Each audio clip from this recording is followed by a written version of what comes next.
ড্রামার শুরুতেই আমরা main hero mister GK দেখতে পাই। সে যখন তার অফিসের সামনে আসে আর দেখে সেখানে অনেকগুলো রিপোর্টার ভিড় করে আছে।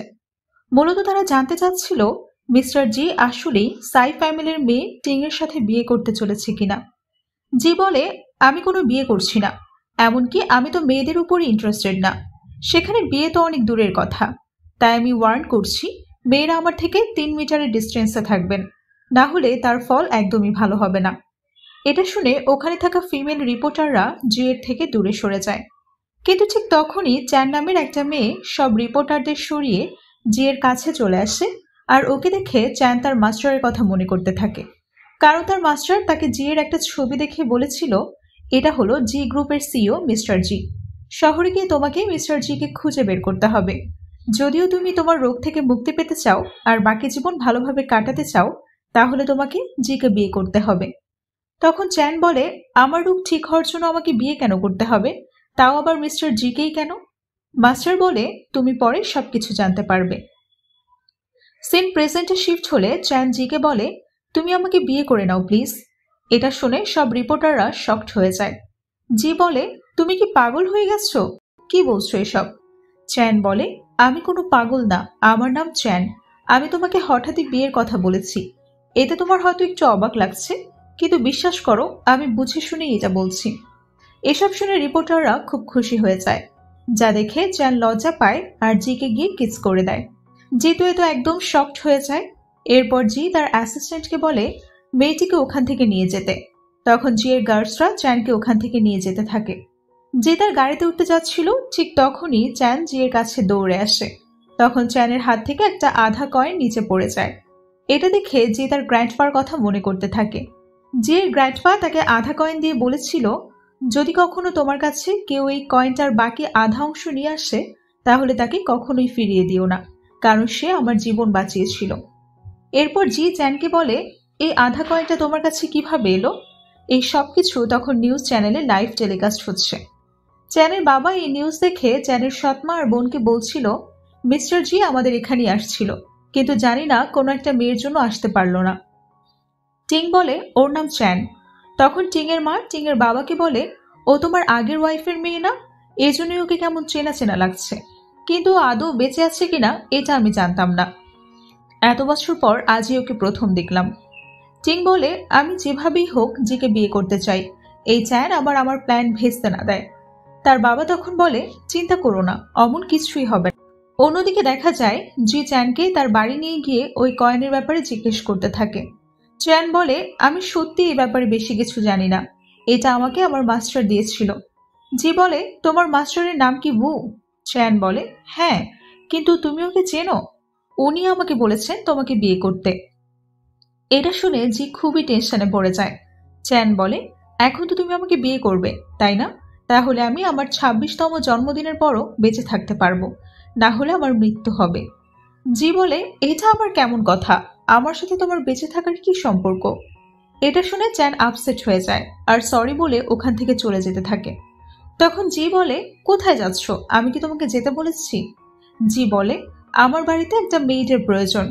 এটা শুনে চ্যান খুবই খুশি হয়ে যায়, কারণ মেইড হিসেবে হলেও জি তাকে তার বাড়িতে থাকতে দেবে। পরদিন আমরা চ্যানকে ঘর পরিষ্কার করতে দেখতে পাই। তখন ওখানে জি চলে আসে আর বলে, তুমি এখানে কি করছো? তুমি জানো না আমার রুমে মেয়ে অ্যালাউড না? চ্যান বলে, আসলে কেউ তো আমাকে তেমন কিছুই বলেনি, এজন্য আমি রুম ক্লিন করতে এখানে এসেছি। জি তখন তার অ্যাসিস্ট্যান্টকে ডাকতে থাকে। চ্যান ভাবতে থাকে সে কারো রাগ কমানোর নিয়ম ইন্টারনেটে যা পড়েছিল সেটা এখন জির উপর অ্যাপ্লাই করবে। এরপর চ্যান দ্রুত গিয়ে জিকে কিস করে দেয়। তখন ওখানে জির অ্যাসিস্ট্যান্টও চলে আসে। এই দৃশ্য দেখে সে ওখান থেকে চলে যেতে থাকে। জি বলে, কোথায় যাচ্ছ? তাড়াতাড়ি মেয়েকে আমার রুম থেকে বের করো। এরপর অ্যাসিস্ট্যান্ট চ্যানকে বাইরে নিয়ে আসে। যাওয়ার সময় চ্যান বলে, এবার তোমার রাগ একদমই কমে যাবে।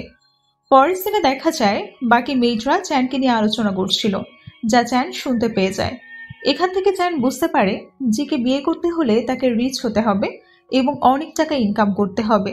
তখন চ্যান শুনতে পায় আর জি এর সাথে এক রিচ ইনভেস্টরের মিটিং রয়েছে, কিন্তু সে অনেক সিক। এটা শুনে চ্যান ভাবে যদি সে ইনভেস্টরকে সুস্থ করে তুলতে পারে তাহলে হয়তো সে ওকে অনেক টাকা দেবে আর তারপর সে জিকে বিয়ে করতে পারবে। এরপর আমরা এক হোটেলের সিন দেখতে পাই, যেখানে সেই ইনভেস্টর এসেছিল জিয়ের সাথে মিটিং করতে। এখানে আমরা জানতে পারি এই ইনভেস্টর আর কেউ নয় বরং জিয়ের গ্র্যান্ডমা মিসেস লাই। চ্যানও ওখানে পৌঁছে যায়, কিন্তু ইনভাইটেশন না থাকায় চ্যানকে ঢুকতে দেওয়া হয় না। তখন ওখানে টিং চলে এলে তাদের মধ্যে কথা কাটাকাটি শুরু হয়ে যায়।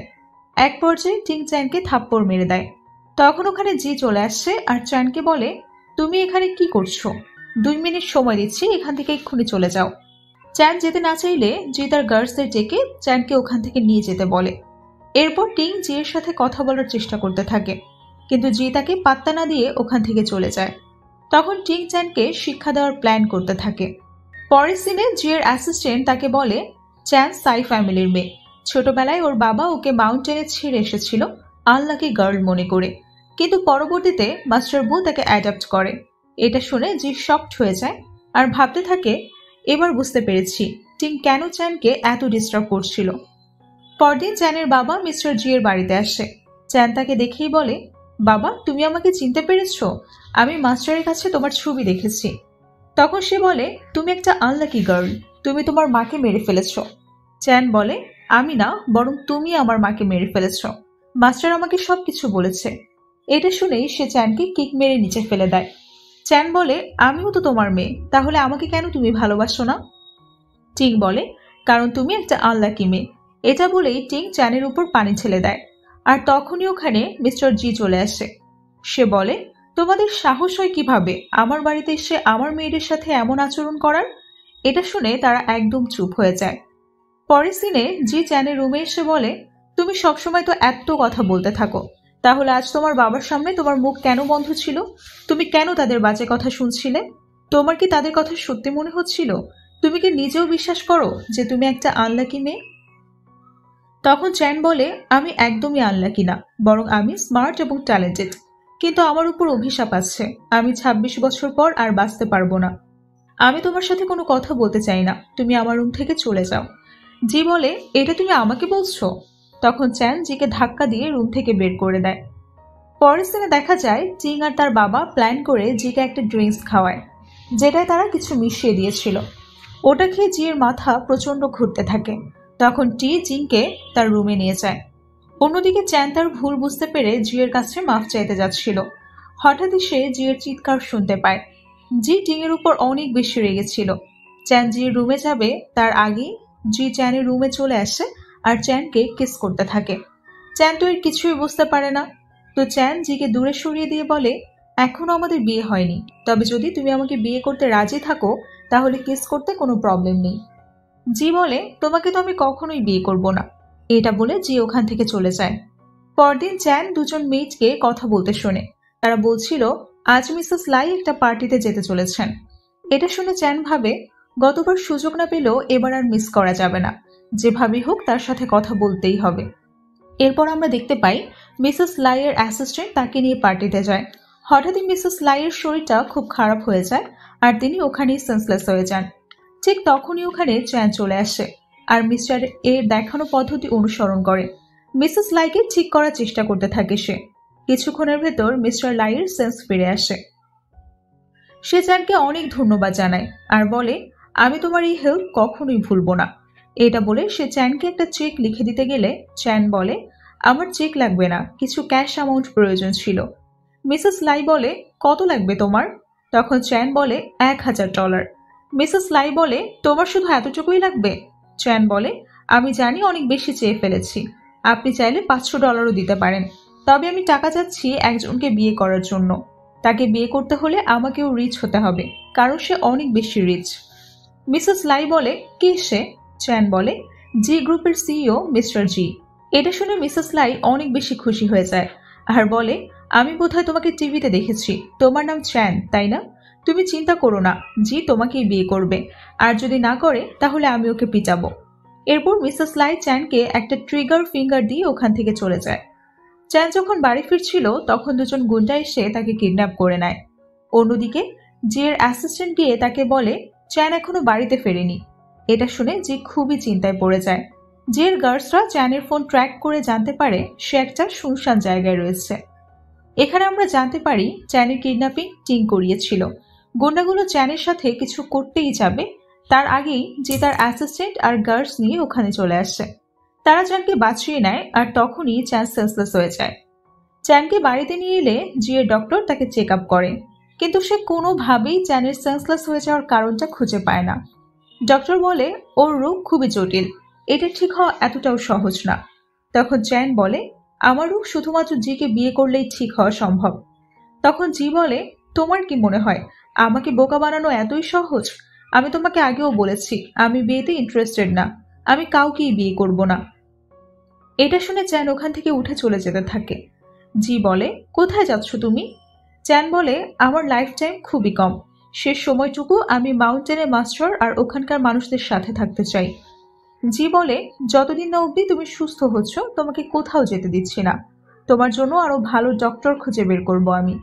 এরপর জি তার অ্যাসিস্ট্যান্টকে বলে চ্যানকে পাহারা দিতে, এই বলে সে ওখান থেকে চলে যায়। পরের সিনে আমরা দেখি জি চ্যানকে ডিনার পার্টিতে নিয়ে যায়। পার্টি লোকেশনে পৌঁছে সে চ্যানকে আগে চলে যেতে বলে। জি গাড়ি পার্ক করতে চায়। চ্যান ভেতরে যেতেই তার সাথে টিং এর দেখা হয়। সে চ্যানকে অনেক উল্টাপাল্টা কথা বলতে থাকে। তখন সেখানে মিসেস লাই এলে টিং বলে চ্যানের কাছে ইনভাইটেশন কার্ড না থাকা সত্ত্বেও সে পার্টিতে ঢুকছে কিভাবে, ওকে ওখান থেকে বের করে দিন। এটা শুনে মিসেস লাই টিংকে থাপ্পড় মারে, আর তখন ওখানে মিস্টার জি চলে আসে। সে বলে গ্র্যান্ডমা তুমি এখানে দাঁড়িয়ে কি করছো? চ্যান এটা জেনে শকড হয়ে যায় যে মিসেস লাই মিস্টার জি এর গ্র্যান্ডমা। জি এখানে জানতে পারে চ্যান তার গ্র্যান্ডমায়ের জীবন বাঁচিয়েছিল। চ্যান বলে সরি, আমি আসলে জানতাম না যে মিসেস লাই তোমার গ্র্যান্ডমা। আমারও সব কথাতে জানি না আমাকে কি ভাবছেন উনি। জি তখন বলে কি ভাববে আর কি এমন বলেছো তুমি? চ্যান বলে এই যে আমি তোমাকে বিয়ে করতে চাই কিন্তু তুমি চাও না। জি বলে তুমি কেন বুঝতে চাইছো না যে আমি বিয়েতে ইন্টারেস্টেড নই? চ্যান বলে ঠিক আছে, সমস্যা নেই। তো চ্যান ওয়াশরুমে গেলে টিং সেখানে ওকে ডিস্টার্ব করতে চলে আসে, কিন্তু তখন ওখানে গ্র্যান্ডমা এসে টিংকে ধমক দেয় আর ওখান থেকে চলে যেতে বলে। এরপর গ্র্যান্ডমা চ্যানকে বলে তোমাকে এই ড্রেসটা মানাচ্ছে না, আমি তোমার জন্য নতুন একটা ড্রেস পাঠাচ্ছি, তুমি ওই রুমে গিয়ে ওয়েট করো। এরপর চ্যান টাওয়াল পরে পাশের রুমে ওয়েট করতে থাকে। কিছুক্ষণ পর জি ওখানে চ্যানের জন্য নতুন ড্রেস নিয়ে আসে আর বলে গ্র্যান্ডমা তোমার জন্য ড্রেস পাঠিয়েছে। তখন গ্র্যান্ডমা আর তার অ্যাসিস্ট্যান্ট বাইরে থেকে কান পেতে ওদের কথা শুনছিল। চ্যানের পাশে একটা ওয়াইনের বোতল ছিল, চ্যান জুস ভেবে ওটা খেয়ে নেয়। জি তাকে আটকানোর আগেই সে কিছুটা খেয়ে নেয়, এতেই তার নেশা হয়ে যায়। এরপর চ্যান জিয়ের সাথে ফ্লার্ট করতে শুরু করে। চ্যান বলে আমি জানি তুমি আমাকে পছন্দ করো, তাহলে আমাকে বিয়ে করতে তোমার কি সমস্যা? এটা বলেই চ্যান জিয়ের উপর মাথা রেখে ঘুমিয়ে পড়ে। জি তখন তার ফ্ল্যাশব্যাক মনে করে আর বলে তুমি আমার থেকে দূরে থাকো, আমাদের ফ্যামিলিতে যে মেয়েরই বিয়ে হয় তারই মৃত্যু হয়, আমি চাই না তোমার কিছু হোক। এটা বলেই জি চ্যানের মুখে হাত দিতেই যাবে, কিন্তু তখনই সে নিজেকে কন্ট্রোল করে নেয়। পরের দিনে চ্যান আর জিকে গাড়িতে দেখা যায়। জি চ্যানকে বাড়ির সামনে নামিয়ে তার একটা ইম্পর্টেন্ট কাজে চলে যায়। যখনই চ্যান বাড়ির ভেতরে যায় সেখানে সে তার বাবা আর জিয়ের আঙ্কেলকে দেখতে পায়। এখানে আমরা জানতে পারি জিয়ের সাথে তার আঙ্কেলের শত্রুতা ছিল। চ্যান ওখানে যেতেই তার বাবা বলে গতবার তুমি বেঁচে গিয়েছো, কিন্তু এবার আর তোমাকে ছাড়ছি না। এরপর মিস্টার জিয়ের আঙ্কেল বলে জি কোথায় আছে? চ্যান বলে জানি না। এই কথা শুনে চ্যানের বাবা তাকে থাপ্পড় মেরে দেয় আর সত্যি কথা বলতে বলে। জিয়ের আঙ্কেল বলে সত্যি কথা না বললে তোমাকেও সেভাবে আমি মেরে ফেলবো যেভাবে জিয়ের মাকে মেরেছিলাম, কিন্তু তবুও চ্যান কিছুই বলে না। তার বাবা তাকে আরো মারতেই যাবে, ঠিক তখনই জিয়ের আঙ্কেল তাকে থামিয়ে চ্যানকে একটা পয়জন ট্যাবলেট খাওয়ায় আর ওখান থেকে চলে যায়। পরবর্তীতে চ্যান তার নিডল দিয়ে চেক করলে সে জানতে পারে যে ওটা একটা পয়জন ট্যাবলেট ছিল। যে বাড়িতে এলে চ্যানকে দেখে জিজ্ঞেস করে এত আঘাত কিভাবে পেলে? তখন চ্যান জিকে মিথ্যা বলে যে সে পড়ে গিয়েছিল। জিকে সত্যিটা না বলার কারণে সে ভেবেছিল জি যদি তার আঙ্কেলের কথা জানতে পারে তাহলে তারা হয়তো জিয়ের কোনো ক্ষতি করে দিবে, কিন্তু জি চ্যানের কথা বিশ্বাস করে না আর বলে তুমি নিজে না বললেও আমি সত্যিটা ঠিকই খুঁজে বের করে নিতে পারবো। পরের সিনে দেখা যায় জি চ্যানের জন্য পিৎজা বানাচ্ছিল, কারণ চ্যান তার হাতের পিৎজা খেতে চেয়েছে। তখন তার কাছে তার অ্যাসিস্ট্যান্টের কল আসে। জি এখানে জানতে পারে চ্যানের আঘাতের কারণ তারই আঙ্কেল। এরপর জি তার আঙ্কেলের কাছে তার অ্যাসিস্ট্যান্ট আর গার্ডস নিয়ে চলে যায় আর বলে তোমার শত্রুতা আমার সাথে, তাহলে তুমি একটা মেয়ের উপর কেন অত্যাচার করছো? তখন তার আঙ্কেল বলে ও আচ্ছা, তুমি কি ওই মেয়েটার কথা বলছো যার নাম চ্যান? ও একদম তোমার মায়ের মতোই, এত মারার পরেও তোমার বিষয়ে কিছুই বলেনি। আমি তো তোমাকেই খুঁজছিলাম, কিন্তু তুমি তো নিজেই এখানে চলে এসেছো। যদি তুমি আমাকে তোমার কোম্পানির প্রজেক্ট না দাও তাহলে কিন্তু তুমি বাঁচতে পারবে না। তো জির আঙ্কেল তাকে বিভিন্ন রকম হুমকি দিতে থাকে। এরপর তার এক গার্ড চ্যানকে ধরে নিয়ে এলে চ্যানের বাবা তার গলায় ছুরি ধরে জিকে ব্ল্যাকমেল করতে থাকে। জির আঙ্কেল চ্যানের বাবাকে বলে চ্যানকে মেরে দিতে, কিন্তু জি এসে চ্যানকে বাঁচিয়ে নেয়। তখন চ্যানের বাবা জির উপর অ্যাটাক করতে গেলে চ্যানের মাঝে চলে আসে আর ছুরিতে ইনজুরিড হয়ে যায়। এটা দেখে জি তার অতীত মনে করতে থাকে। তার মাও তাকে বাঁচাতে গিয়ে নিজের জীবন দিয়েছিল। এসব ভেবে জি অনেক বেশি রেগে যায় আর তার আঙ্কেলকে কিক মেরে দেয়। পরের সিনে দেখা যায় যে চ্যানের জন্য একজন ভালো ডক্টর অ্যাপয়েন্ট করেছিল, কিন্তু সেও চ্যানের চিকিৎসা করাতে পারে না। ডক্টর বলে, আমিও রোগ সম্পর্কে কোনো তথ্যই দিতে পারছি না, কারণ আমি নিজেও ঠিকভাবে বুঝতে পারছি না। এটা খুবই অদ্ভুত ধরনের সমস্যা। জি বলে, ওকে ঠিক করার কি কোনো উপায় নেই? ডক্টর বলে, হয়তো আছে, আমি আমার সিনিয়র থেকে শুনে তারপর জানাবো।